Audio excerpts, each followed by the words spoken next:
Gadis berusia 16 tahun ini merias diri agar terlihat lebih dewasa dan menarik. Meskipun dia tidak pernah dengan sukarela melakukan ini, namun tetap tersenyum malu-malu menyambut tamu. Malam berikutnya, di perjalanan pulang gadis itu, sebuah mobil hitam berhenti di depannya.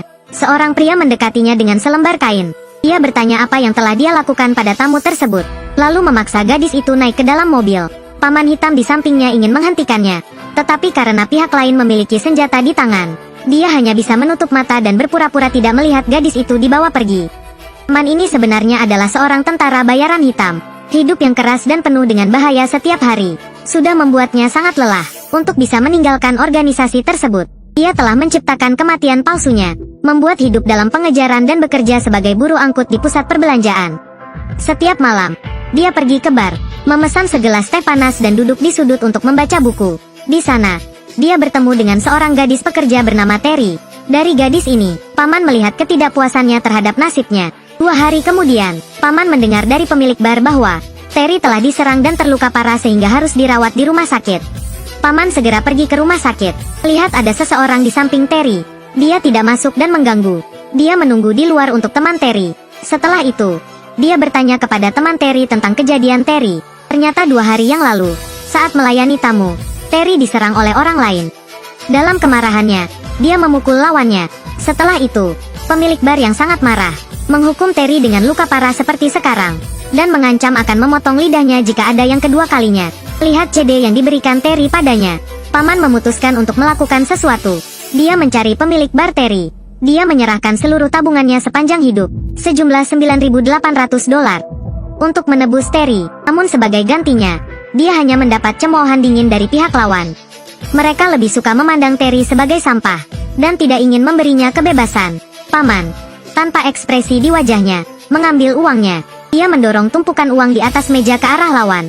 Dia berbalik dan melangkah menuju pintu. Dia menutup pintu dan menguncinya dari luar. Dia melihat sekeliling dengan dingin. Saat ini, segala sesuatu di dalam ruangan itu telah direduksi ke dalam mata pria itu. Segelas minuman keras, sebilah pisau, sebuah senjata api, membuka penutup botol. Semua itu telah menjadi senjata pembunuhnya. Pria kecil itu menghitung waktu dengan teliti. Dia menekan tombol timer, melangkah perlahan menuju lawannya.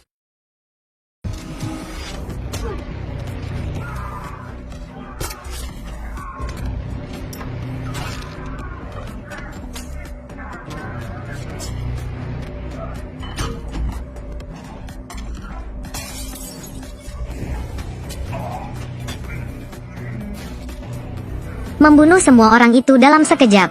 Dia hanya butuh 28 detik. Pria kecil itu duduk di depan bosnya yang terengah-engah. Dia berbicara dingin kepadanya. Anda seharusnya menerima uang itu. Pria kecil itu sama sekali tidak tahu pria besar yang baru saja dia bunuh.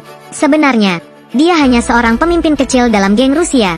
Pemimpin geng itu mendengar bahwa bawahannya telah dibunuh.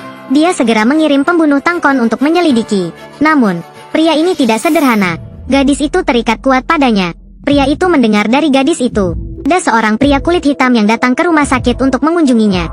Setelah dia mencekik gadis itu, Tangkon menyamar sebagai polisi dan pergi ke rumah pria kecil itu.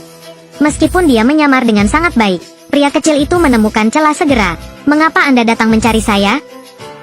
Saya belum memutuskan kepada siapa saya akan memberikan uang itu. Mengapa Anda datang mencari saya? Ini adalah pekerjaan kami, Tuan. Kami adalah siapa? Kami akan menemukan yang kami cari. Kami adalah siapa? Keduanya sadar bahwa mereka telah bertemu dengan lawan yang kuat kali ini. Malam itu, pria kecil itu pergi ke bar seperti biasa untuk membaca. Saat itu seorang tukang listrik masuk ke dalam bar. Pria kecil itu tahu sejak pandangan pertama bahwa dia adalah seorang pembunuh. Tangan Anda. Jika Anda benar-benar seorang tukang listrik, maka tangan Anda tidak akan seperti itu. Melihat identitasnya terungkap, lawan segera mengeluarkan senjata. Dengan cepat, dia menyelesaikan pembunuh itu. Pria kecil itu menggunakannya pisau untuk memutus jalur listrik, menghalangi pandangan para pembunuh di luar. Dia keluar dari bar dengan tenang. Dia mengambil foto Tangkon. Dia masuk ke gang kecil dan menghilang tanpa jejak. Apakah lawan masih berani mengejar? Maka ini akan menjadi perjalanan terakhir bagi mereka. Saudara kembali ke rumah untuk merawat luka-lukanya. Para pembunuh mengikuti jejak mereka. Tetapi ketika mereka membuka pintu kamar mandi, di dalamnya hanya terdengar suara air mengalir dari keran. Ternyata saudara telah memiliki ruangan tersembunyi. Dia bersembunyi di sudut yang aman untuk mengawasi mereka. Pembunuh ada di dalam rumah saudara. Mereka menemukan obat anti mabuk dan tiket pesawat yang sudah dipesan sebelumnya. Mereka menduga saudara telah melarikan diri. Tapi Tangkon menyadari bahwa ini adalah perangkap. Dia sebenarnya belum meninggalkan tempat ini. Ia sedang mengawasi kita. Mereka tidak berhasil mengumpulkan apapun. Jadi mereka terpaksa pergi sementara. Sementara itu, saudara telah mencari teman lama. Mereka meminta bantuan teman tersebut untuk menyelidiki identitas Tangkon. Dengan cepat, teman tersebut memberikan dokumen-dokumen kepadanya. Ternyata Tangkon pernah bertugas dalam pasukan khusus Uni Soviet. Dia adalah seseorang yang cerdas dan kejam. Setelah Uni Soviet runtuh, dia kembali menjadi warga biasa. Saat ini, dia bekerja untuk geng kejahatan sosial Rusia. Dia akan mengejarmu dan orang yang kamu pedulikan sampai akhir. Untuk mengakhiri sarang geng tersebut di Amerika Serikat, saudara mencari seorang polisi yang menerima suap dari mereka. Dia dengan cepat meninabobokan polisi tersebut dan menariknya ke dalam mobil. Kemudian dia menutup pintu dan menyalakan mesinnya. Gas buang dari ekor mobil terus-menerus memasuki mobil melalui pipa. Polisi tersebut sangat cepat tidak bisa lagi menahannya. Dia memberitahu posisi yang tepat dari geng kepada saudara saya. Kemudian keduanya pergi ke markas mereka. Di sini, ada penjaga bersenjata di setiap sudut. Sejumlah besar uang tunai tersebar di tanah. Pekerja hanya dapat mengangkutnya dengan menggunakan kereta dorong. Saudara saya berpura-pura menjadi seorang rekrutan yang ingin membawa seseorang pergi. Tetapi pihak lawan pada dasarnya tidak peduli. Mereka malah mengarahkan laras senjata mereka ke arah saudara saya. Ini adalah masalah. Ini adalah masalah. Di bawah tekanan dari saudara saya, pekerja dengan cepat semua dibubarkan. Saudara saya, dari dalam brankas, menemukan bukti bahwa para penjahat sedang memberi suap kepada pejabat, lalu mengirim semuanya ke lembaga penyelidikan federal. Kemudian pergi ke restoran mewah. Langsung menghadapi Tangkon. Utang akan dibayar dengan utang. Mata akan dibayar dengan mata. Kami akan membayarnya kembali dengan bunga atau Anda dapat menghubungi bos Anda untuk menghentikan semua kegiatan. Malamnya, saudara saya kembali dari penyelidikan. Berdasarkan bukti, geng tersebut menyamar sebagai perusahaan pembuat tas kulit untuk menyelundupkan minyak mentah. Dia langsung pergi ke pelabuhan perdagangan, menggunakan api yang meledakkan seluruh pabrik minyak. Seluruh pabrik hancur dalam sekejap kabut asap. Tuan Besar mendapat kabar bahwa pabrik minyak mentah telah dihancurkan. Dia segera menelepon Tangkon. Dia memerintahkan agar Tangkon, biarlah dengan apapun, harus membunuh si paman itu. Tangkon ingin memaksa si paman untuk muncul. Dia mengikat semua rekan kerja si paman, sambil mengancam bahwa jika dalam 30 menit mereka tidak datang, maka semua mereka akan dibunuh. Si paman mematikan teleponnya. Dia naik bus dengan cepat menuju pusat perbelanjaan. Ketika melihatnya, dia langsung menembak. Namun, di dalam bus, tidak ada orang sama sekali. Hanya ada panggilan telepon yang diteruskan dari ponsel. Saat pembunuh ingin membunuh Sandera, tiba-tiba, pusat itu memutarkan musik. Pembunuh tidak mengerti situasi dengan baik. Dia membawa penjaga gemuk ke ruang perekaman untuk memeriksa. Pembunuh mematikan mikrofonnya. Si paman tiba-tiba muncul.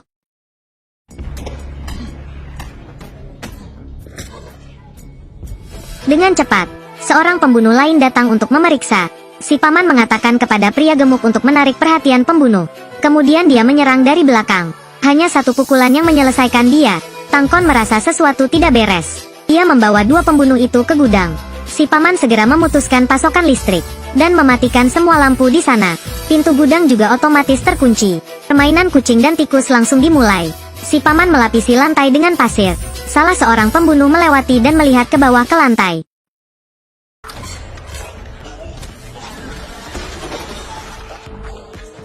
Si paman hanya melihat dingin ke arahnya. Setelah memastikan lawannya berhenti bernapas, dia berbalik dan pergi. Kemudian pembunuh lain datang ke sana. Melihat adanya darah di lantai, dia mengangkat kepala ke atas. Tiba-tiba sebatang tombak menusuk kepalanya. Saat si paman bersiap untuk maju dan merebut senjata, dia ditemukan oleh Tangkon. Dia ditembak dan terluka di pundak. Si paman bersembunyi di sudut yang aman. Dia menggunakan alat semprot api untuk memanaskan besi, dan langsung ditekan pada luka untuk menghentikan pendarahan. Jadi, apakah Anda pernah melihat cara mengobati luka yang sulit seperti itu? Pembunuh masih mencari-cari dalam kegelapan. Tiba-tiba, bor melonjak ke kepalanya. Kemudian datang pembunuh dengan jenggot panjang. Tapi tubuhnya sangat kuat. Si paman hampir saja diserang olehnya. Beruntunglah dia berhasil memegang pecahan kaca di lantai. Sebuah pisau telah menyelesaikan masalah pria berjenggot itu. Pria kecil itu masih menghitung waktu. Dia meminta maaf untuk pergi ke kotak listrik dan menghidupkan saklar utama. Sementara itu, Dia pergi menyelesaikan tugas terakhirnya. Ketika Map menghidupkan sakelar listrik, semua sumber daya listrik segera pulih. Tiba-tiba, pembunuh mendengar gerakan dari belakang. Dia segera berbalik, namun, dia terkena bom waktu yang telah disiapkan oleh pria kecil itu, yang meledak. Tangkon membawa senjata ke pusat listrik. Map menyadari bahwa dia tidak memiliki jalan keluar. Dia mengangkat senjata dan bersiap untuk menghadapi lawannya. Pada saat yang genting, sebuah paku besi menembus lengan Tangkon. Pria kecil itu segera membawa senjata untuk menyelamatkan dia. Tanpa menunggu Tangkon mengucapkan kata-kata apapun, dia menembakkan 3 peluru ke tangan dan kaki Tangkon. Akhirnya, siapa Anda sebenarnya? Pria kecil itu tidak menjawab. Sebuah tembakan lagi mengakhiri Tangkon. Untuk menghindari masalah di masa depan, pria kecil itu pergi ke kediaman pemimpin mafia di Moskow. Ia dengan sengaja menciptakan kecelakaan, membuat pemimpin itu mati karena kejutan listrik. Seluruh geng mafia ini dihapus oleh pria kecil itu. Tidak lama kemudian, Terry keluar dari rumah sakit. Dia datang mencari pria kecil itu lagi. Lihat perubahan besar dalam dirinya sekarang. Pria kecil itu sangat puas. Malam itu, sama seperti biasa, di bar yang sama, di kursi yang sama. Pria kecil itu membuka komputernya dan menjawab setiap email satu persatu. Isinya semuanya adalah permintaan bantuan dari orang asing. Tampaknya jalannya untuk menyelamatkan dan membantu orang lain oleh pria kecil itu masih akan berlanjut untuk waktu yang lama.